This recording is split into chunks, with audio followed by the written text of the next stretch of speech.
Irmãos, abram as suas Bíblias na segunda carta de Paulo a Timóteo, no capítulo 1, versos de 7 a 14. Segunda Timóteo, capítulo 1, versos 7 a 14.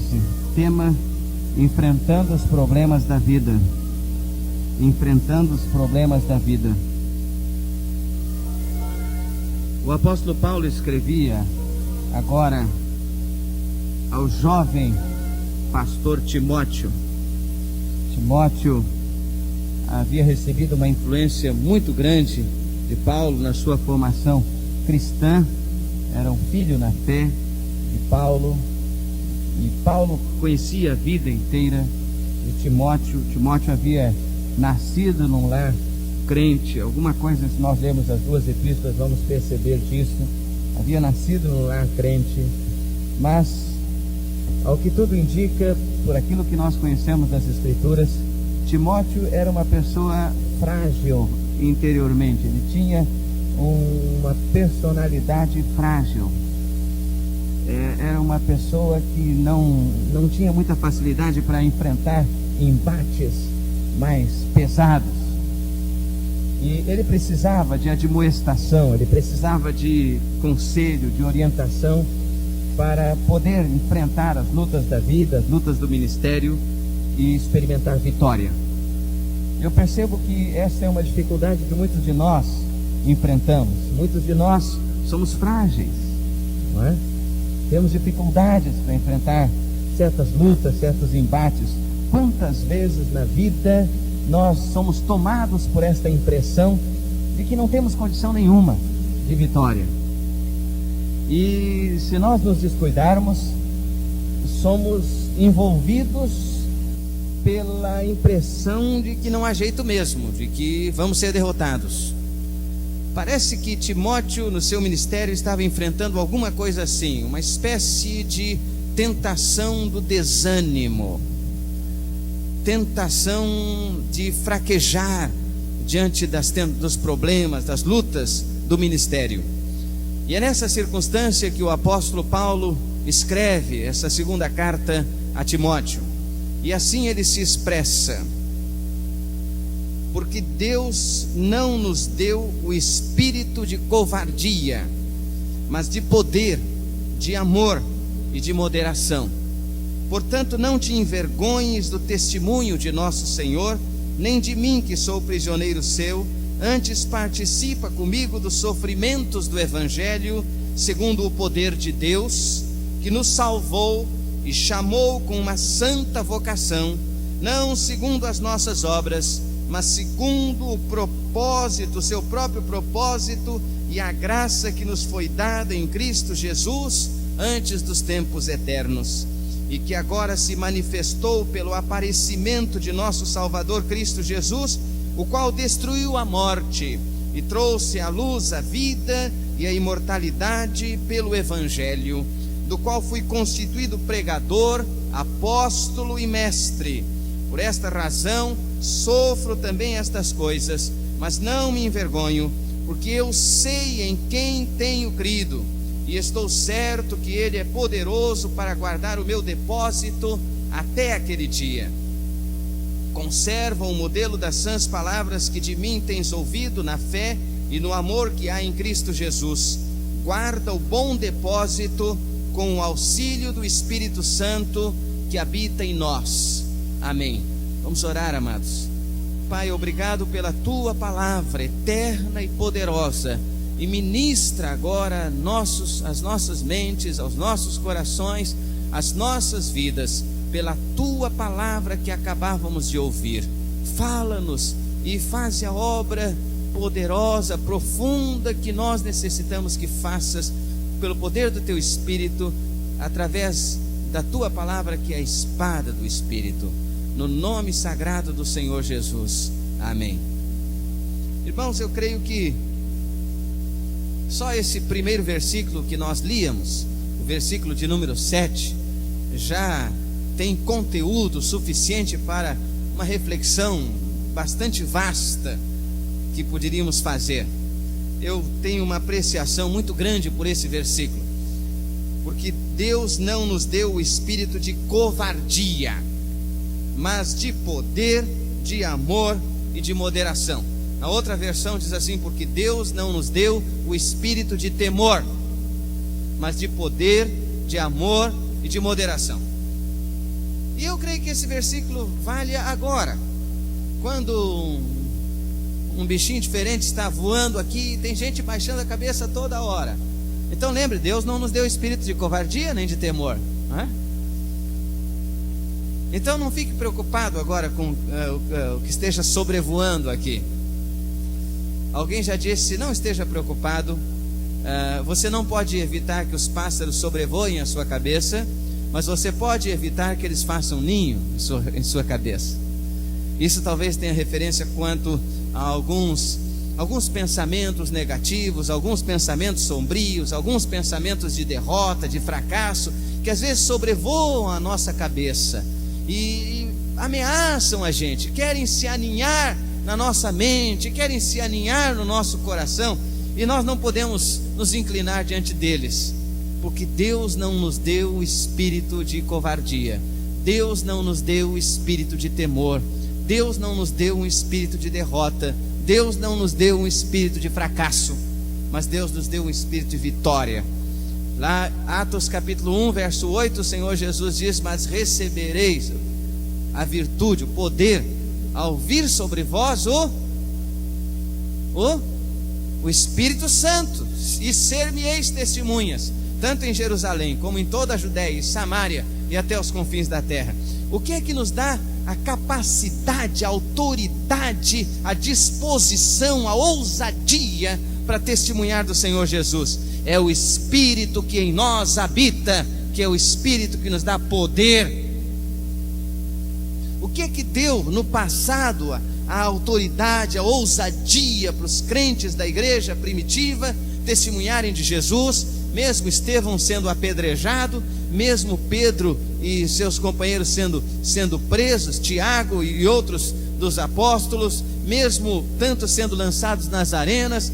No segundo século, Policarpo de Esmirna foi morto, sacrificado na fogueira, queimado vivo, e tantos outros enfrentaram todas essas coisas. Por quê?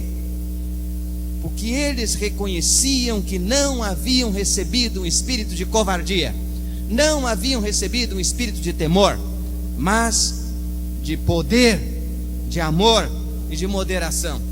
Esse é o espírito que em nós habita. Se quiserem conferir, venham comigo a Romanos 8,15 também. A carta de Paulo aos Romanos, capítulo 8, versículo 15, que diz assim: porque não recebestes o espírito de escravidão, para outra vez estardes com temor, mas recebestes o espírito de adoção, pelo qual clamamos: Abba, Pai. É uma expressão lá do aramaico: Pai, Paizinho querido. Nós temos aquela ousadia de entrarmos na presença do Senhor, no Santo dos Santos, porque nós recebemos o Espírito Santo. Esse é o Espírito que nós recebemos. Nós não recebemos o espírito de escravidão, mas nós recebemos o Espírito do Senhor. Meus irmãos, eu temo que às vezes nós estejamos menosprezando o valor desta realidade na nossa vida. O fato de que nós recebemos o Espírito Santo de Deus que habita em nós. Amém, irmãos? E às vezes nos esquecemos de que Deus habita em nós e que o poder de Deus habita em nós. Nós nos esquecemos disso. E por causa desse esquecimento, nós caímos em temor, fracasso, perdemos a autoridade, corremos quando a coisa fica feia, não é verdade? Corremos, temos medo das ameaças do inimigo, temos medo das pressões do inimigo. Alguns temos medo de nos confessarmos crentes em Jesus, temos medo de testemunharmos de Jesus, temos medo que os outros saibam que somos crentes, temos medo de dizer para os colegas que nós somos de Jesus, temos medo de rejeitar aquele vício, aquele copinho de cerveja, aquele cigarrinho ou aquilo outro que estão nos oferecendo. Temos medo. Mas nós não recebemos o espírito de covardia, e sim o espírito de poder, de amor e de moderação. Vejam que o apóstolo João diz na sua primeira epístola, no capítulo 3, primeira epístola de João, capítulo 3, diz no versículo 1, diz assim: vede que grande amor nos tem concedido o Pai, que fôssemos chamados filhos de Deus, e nós o somos. Que maravilha, que às vezes a gente não percebe essa maravilha, a gente não está lembrado disso. Nós somos filhos de Deus, irmãos, pela fé em Jesus Cristo. Amém? Filhos de Deus. Isso não é pouca coisa, não. Isso não é pouca coisa. Amados, agora somos filhos de Deus, e ainda não é manifesto o que havemos de ser, mas sabemos que quando Ele se manifestar, seremos semelhantes a Ele, porque assim como é, o veremos. E assim ele continua desenvolvendo este mesmo argumento no capítulo todo, nesse capítulo 3 da sua primeira epístola.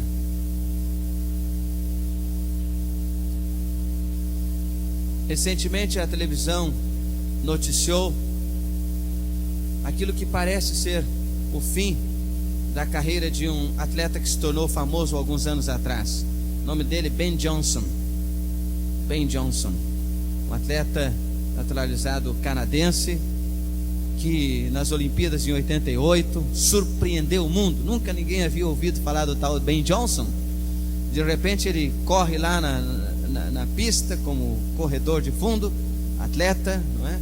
E ganha todas as corridas das quais ele participa, não sei quantas medalhas de ouro, e o mundo todo fica embevecido, encantado. E ele está só ganhando, até que um dia o sorteio para o teste antidoping caiu para ele. E quando foram examinar no seu organismo se havia algum resíduo de qualquer substância tóxica, qualquer anabolizante que fosse tóxico e que estivesse determinando esse vigor todo, essa energia toda que ele demonstrava, acharam lá aquele anabolizante. E ele foi condenado, perdeu as medalhas, passou não sei quantos anos fora das pistas, depois voltou dizendo que não usava mais aquele doping. E recentemente descobriram que ele continuava usando agora um outro tipo de remédio. E então aquele moço foi destituído de todos os seus títulos, todas as suas medalhas, e proibido de correr em qualquer corrida oficial por causa da sua desonestidade. Aquilo tudo fora uma farsa, apenas uma farsa. Na realidade, aquele que chegou a um tempo a ser chamado o filho do vento, de tão veloz que era, acabou num fracasso, numa tragédia, porque a sua força era uma força artificial. Não é o caso daqueles que correm dominados pelo poder do Espírito Santo de Deus. A força que nós temos não é nossa, não, mas é de Deus em nós, é autêntica, é poderosa, não é qualquer tóxico. Sabe, irmãos, eu temo que às vezes a gente até venha para a igreja como se viesse receber um anestésico para se sentir melhor, só isso.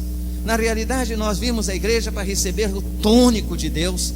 Nós nos apresentamos diante do Senhor para estudar a sua palavra, para ler a sua palavra, para orar, para louvar ao Senhor, para receber esse tônico de Deus, esse revestimento do Espírito Santo, para termos o poder de continuarmos na carreira. A palavra de Deus diz lá no livro de Isaías, no capítulo 40, nos versículos 28 a 31, não sabes, não ouviste que o eterno Deus, o Senhor, o Criador dos fins da terra, não se cansa nem se fatiga, não há esquadrinhação no seu entendimento, dá esforço ao cansado e multiplica as forças ao que não tem nenhum vigor. Os jovens se cansarão e se fatigarão, e os mancebos certamente cairão, mas os que esperam no Senhor renovarão as suas forças, subirão com asas como águias, correrão e não se cansarão, caminharão e não se fatigarão. Esse é o espírito que Deus tem nos dado. É o espírito de vigor, de força, de poder, de vitória, que jamais permite que nós nem sejamos derrotados definitivamente, embora às vezes perdemos uma batalha, é verdade? Caímos diante da tentação, mas o Senhor não nos deixa caídos. Eu gostei muito quando o missionário Jaime Sério no domingo de manhã usou a ilustração aqui da luta de boxe, né? E depois foi nocauteado, e pela graça e pelo poder de Deus você se levanta para lutar mais um round. Amém, irmão? Uma bênção. E é aí que Deus atua poderosamente, porque já não é mais com as nossas forças que nós lutamos, mas pelo poder de Deus. Mas o poder de Deus jamais vai deixar que nós sejamos envergonhados. Sabe, tem gente que vive se anestesiando, porque vive de experiências artificiais e superficiais, e ele só consegue continuar correndo enquanto ele encontra coisas interessantes na igreja. O dia que um irmão falha com ele, um dia que o irmão o decepciona, ele fica tão decepcionado que perde todas as forças. Mas a palavra de Deus diz: Deus não nos deu um espírito de covardia, mas de poder, de amor e de moderação.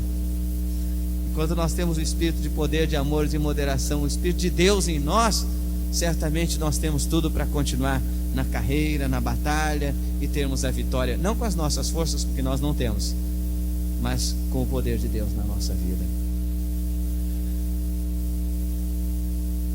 Porque nós temos o espírito de poder, que é o espírito de Deus que habita em nós, nós não precisamos entrar em pânico.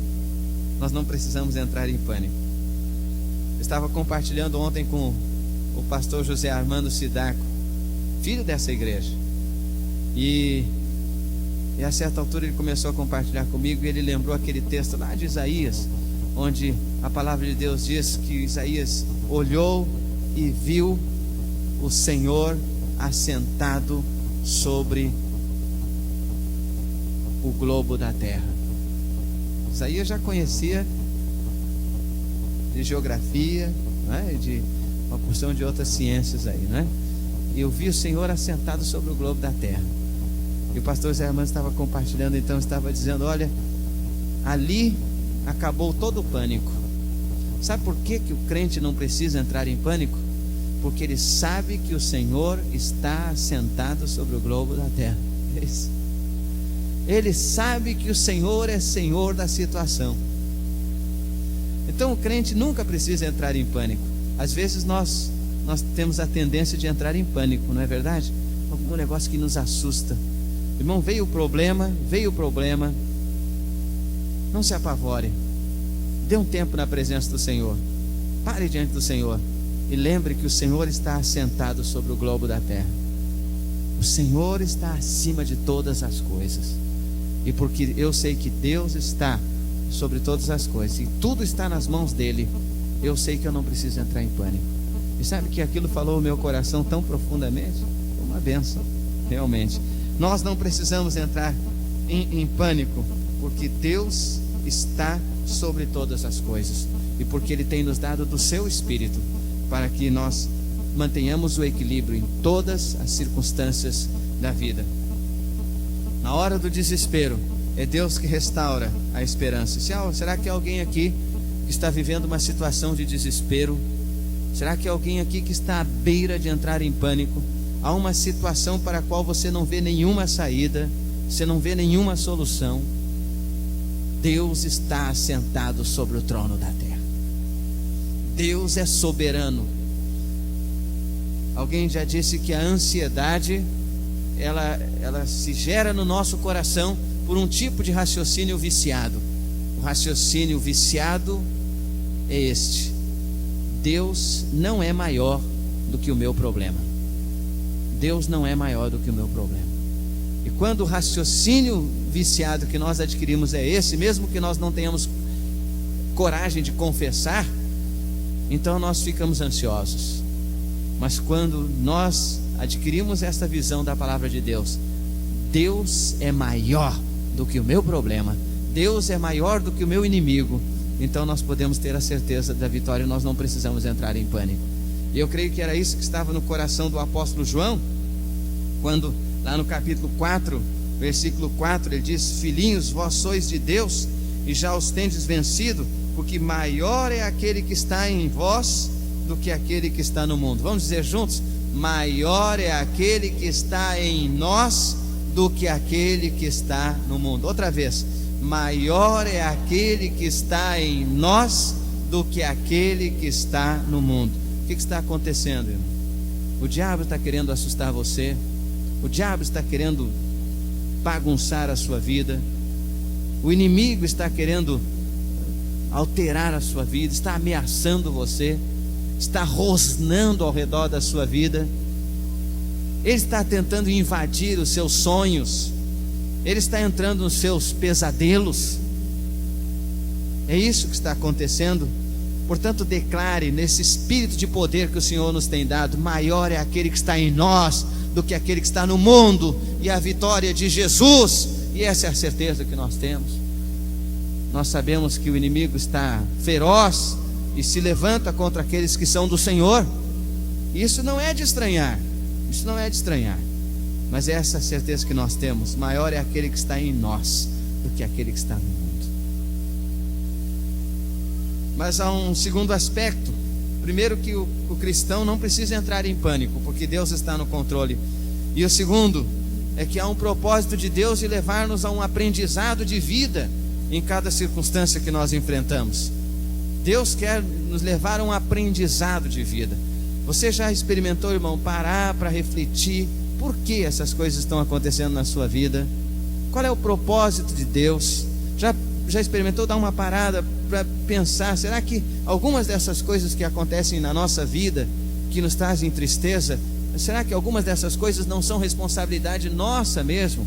Nós mesmos às vezes criamos algumas situações adversas na nossa vida, pela nossa imprudência, pela nossa desobediência, pela dureza do nosso coração. Nós mesmos às vezes construímos certas situações assim. Então nós precisamos aprender. O salmista, lá no Salmo 119, no versículo 67, vai dizer exatamente assim. Ele reconhece que Deus está atuando na sua vida. Ele diz, primeiro no verso 66, Salmo 119, verso 66: ensina-me bom juízo e ciência, pois creio nos teus ensinamentos, nos teus mandamentos. Aí depois ele diz no verso 67: antes de ser afligido eu me extraviava, mas agora guardo a tua palavra. E a outra versão desse texto diz assim: antes de ser afligido eu andava errado, mas agora guardo a tua palavra. Às vezes o Senhor permite aflições na nossa vida para chamar a nossa atenção para o fato de que estamos andando no caminho errado. E o salmista reconheceu isso quando ele diz: antes de eu ser afligido eu andava errado, mas agora guardo a tua palavra. Ele está dizendo: mas agora, depois que eu fui afligido, eu aprendi a guardar a tua palavra. E essa é uma pergunta que sempre temos de fazer: por que Deus está permitindo uma circunstância na nossa vida? O que é que Ele quer nos ensinar? Que área do nosso caráter, da nossa vida, Deus está querendo trabalhar? Às vezes o jovem que nasceu na igreja, cresceu no evangelho, diz: eu quero conhecer o mundo. E ele vai para o mundo, quer conhecer o mundo. E ele só vai ter decepções, certamente só vai ter decepções. E às vezes vai ter que aprender a duras penas aquilo que o Senhor queria ensiná-lo, ou ensinar-lhe a sua palavra. Não é verdade? Como é melhor a gente aprender na palavra, ao invés de ter de aprender lá no mundo, na vida. Eu lembro de uma frase que a mãezinha dizia quando nós éramos pequenos, e às vezes ela tinha de passar a vara de marmelo. Naquele tempo era a vara de marmelo. E esse é um dos motivos pelos quais eu não uso muita bermuda, eu uso geralmente calça comprida. É um dos motivos. O outro é porque nem sempre cabe muito bem, né? Mas É porque eu ainda devo ter alguns vergões aqui. Não tem não, irmãos, não precisa ficar curiosos não. Mas às vezes ela passava a vara de marmelo nas pernas da gente, e ela dizia: meus filhos, a mãezinha corrige vocês com amor, mas o mundo não corrige desse jeito. O mundo bate para valer, o mundo não perdoa. Eu aprendi isso com a minha mãe, e quando cresci, eu dava graças a Deus pelas vezes em que ela passou a vara de marmelo nas nossas pernas. Graças a Deus, porque ela fez com amor. Graças a Deus. O mundo não faz com amor, o mundo bate para arrebentar mesmo, não é verdade, irmãos? Então, como é melhor aprender com Deus? O João Calvino, grande reformador, que pregava na Catedral de Saint-Pierre, ele disse que quando estava doente, já muito mal na sua cama, ele sentia o sofrimento, mas ele dizia na sua oração: ó Deus, tu me esmagas, mas eu me consolo que seja a tua mão, a mão do Senhor que estava operando.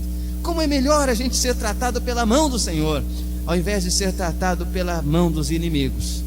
Graças a Deus. Então, moço, não se envolva, não se iluda com esta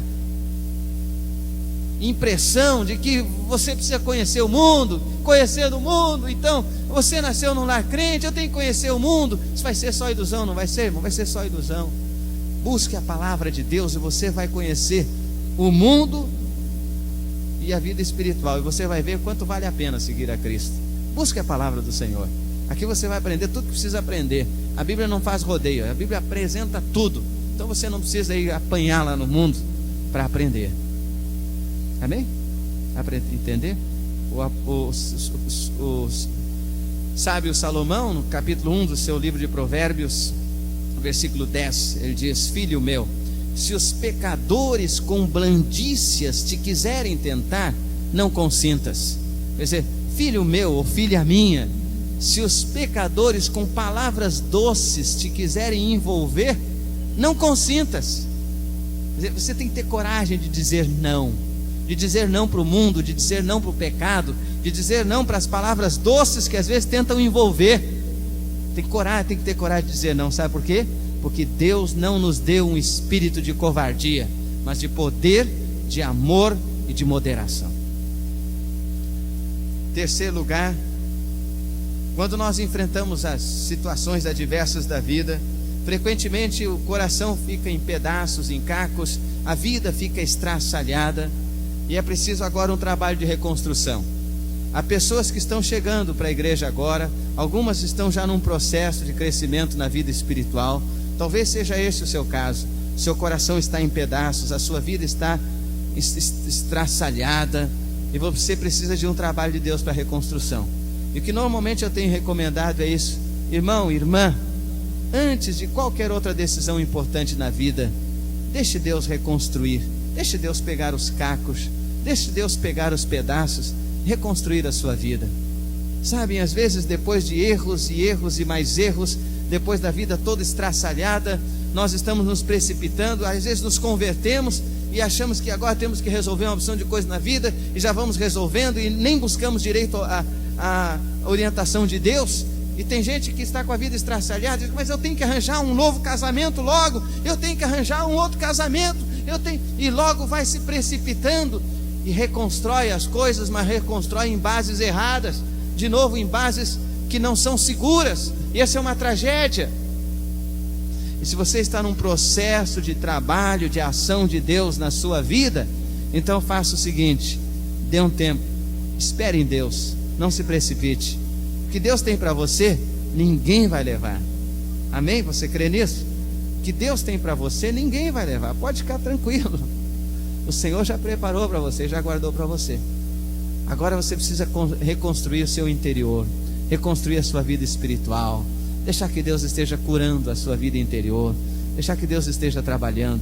Descanse na graça de Deus. É Deus que guarda a sua vida, é Deus que guarda a sua fé, é Deus que preserva a sua salvação, é Deus que sustenta você. Nós não precisamos andar ansiosos e tensos, nos agarrando nas coisas para não cairmos da graça. Deus nos sustenta, nós não precisamos andar com medo, porque não nos foi dado um espírito de temor, nem de covardia, mas de poder, de amor e de moderação. Graças a Deus por essa certeza, e por causa disso nós podemos viver vidas fervorosas, vidas de louvor a Deus, vidas de alegria por sermos crentes em Jesus, por sermos filhos de Deus. É essa vida que Deus quer que nós vivamos. Que Deus os abençoe, irmãos, e que nós possamos entender, porque nós não temos recebido um espírito de temor, mas de poder, nós possamos entender que o crente nunca precisa entrar em pânico na situação mais difícil, porque Deus sempre está no controle. O crente nunca precisa entrar em pânico. Que nós possamos entender que nesse processo todo de vida, Deus está nos ensinando. Deus está nos ensinando. Antes de ser afligido, eu andava errado, mas agora guardo a tua palavra. Que nós possamos entender que nesse processo todo Deus está realizando uma reconstrução na nossa vida, e que esta é a grande prioridade de Deus, nos reconstruir a partir dos cacos que ficaram, dos embates que nós enfrentamos na vida, e que finalmente nesse processo todo nós não precisamos temer, porque somos guardados por Deus e guardados de Deus, e podemos esperar inteiramente na sua graça, e podemos dizer com Paulo: eu sei em quem tenho crido, estou bem certo de que é poderoso para guardar o meu tesouro até o dia final. Baixe a sua cabeça em oração.